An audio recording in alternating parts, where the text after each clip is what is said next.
Well, this year was certainly something.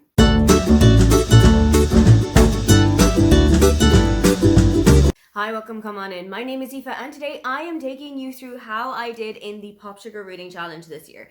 It is a reading challenge that I take every single year, and I truly love how it expands me out of my comfort zone when it comes to reading. There are books that I pick up throughout this reading challenge that would never have come across my radar if it wasn't for this reading challenge.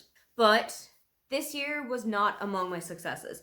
In 2024, I have 6 prompts that I am not going to get finished. This is the second to last day of the year, and I already know I am not going to get anything finished in the next 24 or so hours. So I'm going to take you through all of the prompts that I did manage to tick off and what the books were that I read for them. For a book that has leap in the title, I read Once Upon a Leap Year by Annabelle. For a Bildungsroman, I read Brooklyn by Colm Tobin. For a book about a 24-year-old, I read Time to Shine by Rachel Reed. One of the main characters is 24 in this book.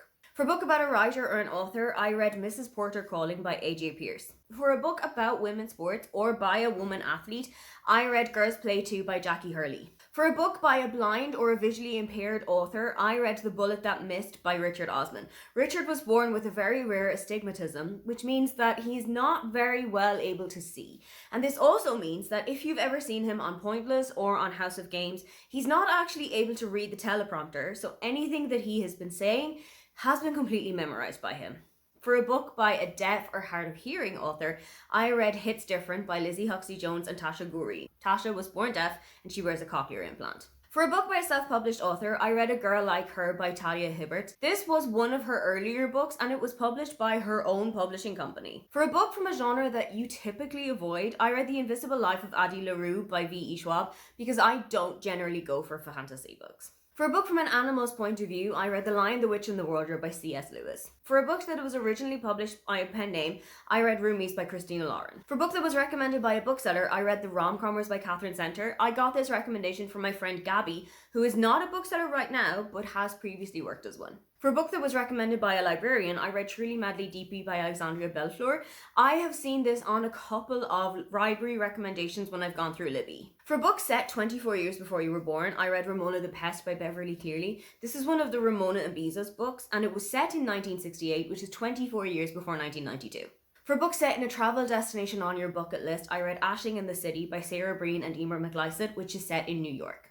For a book set in the snow, I read Beartown by Frederick Backman. For a book that came out in a year that ends in 24, I read Spirit Level by Richie Craven. For a book that centers on video games, I read Role Playing by Kathy Yardley. For a book that features dragons, I read The Tea Dragon Festival by Kay O'Neill. For a book that takes place over 24 hours, I read A Christmas Carol by Charles Dickens. For a book that was published 24 years ago, I read The Princess Diaries by Meg Cabot. For a book that was turned into a musical, I read The Book Thief by Marcus Zusak. For a book where someone dies in the first chapter, I read Babel by R.F. Kuang. Actually, somebody dies on the first page, and I think within the first sentence. For a book with a main character who's 42 years old, I read The Christmas Appeal by Janice Hallett. For a book with a neurodivergent main character, I read Act Your Age, Eve Brown by Talia Hibbert. For a book with a one-word title that you had to look up in the dictionary, I read Yellow Face by R.F. Kuang. For a book with a title that is a complete sentence, I read Eleanor Oliphant is Completely Fine by Gail Honeyman. For a book with an enemies to lovers plot, I read Battle Royale by Lucy Parker. For a book with an unreliable narrator, I read Good Material by Dolly Alderton. For a book with at least 3 points of view, I read Happy Couple by Nisha Dolan. For a book with magical realism, I read A Love Song for Ricky Wilde by Tia Williams. For a cozy fantasy book, I read The Very Secret Society of Irregular Witches by Sangu Mandana. For a fiction book by a trans or non-binary character, I read How You Get the Girl by Anita Kelly, who is non-binary.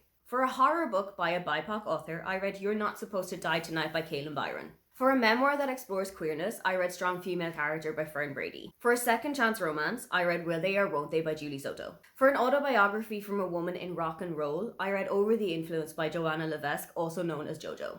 For an LGBTQ plus romance novel, I read Heartstopper Volume 5 by Alice Oseman. For the advanced prompts, for a book where a character sleeps for more than 24 hours, I read A Heart That Works by Rob Delaney. For a book with 24 letters in the title, I read Everything I Never Told You by Celeste Ng. For a collection of at least 24 poems, I read Overshare by Charlotte Frears. The final prompt that I managed to tick off was the 24th book of an author, for which I read Love Me Do by Lindsay Kelk.